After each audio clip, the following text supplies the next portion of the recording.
મારું નામ કિશોરભાઈ અરજણભાઈ સોળમિયા, ગામ ગઢડા, તાલુકો મૂળી। આ ગઢડા ગામની મેન બજાર છે અને મેન બજારમાં અમે આ ગામ લોકો અને આ જે બજારમાં રહેણાંક વિસ્તારના તમામ લોકો સાથે ઊભા છે। અને આજે અમે ડીડીઓ સાહેબને જે એક રજૂઆત કરવામાં આવી છે કે આ બજારની અંદર આજથી 1.5 વર્ષ પહેલાં,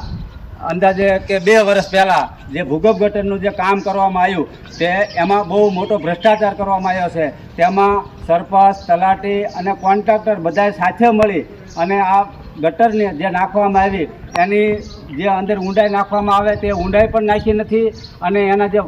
વાટા કરવાના આવે એ વાટા પણ પૂરા કર્યા નથી અને જે પાણીનો નિકાલ જે બહાર કરવાનો આવે તે પણ પાણી બહાર પહોંચાડવામાં આવ્યું નથી, જેથી અનેક સમસ્યા થાય છે। અને જે ઉપર વિસ્તારનું જે આવતું પાણી જે અહીંયા કણે તમે આ જોઈ શકો છો કે અહીંયા કણે જે પાણી નીકળે છે, ભર ઉનાળે અહીંયા કણે ચોમાસા જેવી સ્થિતિ હોય છે ત્યારે આ સ્થિતિમાં અહીંયા કણે જે મેલેરિયા, ટાઇફોઇડ અને જે અત્યારે જે નવો જે વાયરસ નીકળ્યો ચાંદીપુરા જેવા વાયરસ થવાની જે સમસ્યા અમારા જે આ કણે રહેણાંક વિસ્તારના લોકો છે અને વધારે ભાગ આ બજારની અંદર જે માલધારી લોકો વસે છે અને એમને માલઢોરની સમસ્યા અને આ ગટરનું પાણી ઉપર વિસ્તારમાં આવેલું ગટરનું પાણી જે માલધારીના ઘર સુધી પહોંચી જાય છે, ઘરની અંદર ઘૂસી જાય છે, આવી બધી સમસ્યાઓ હોવા છતાં અને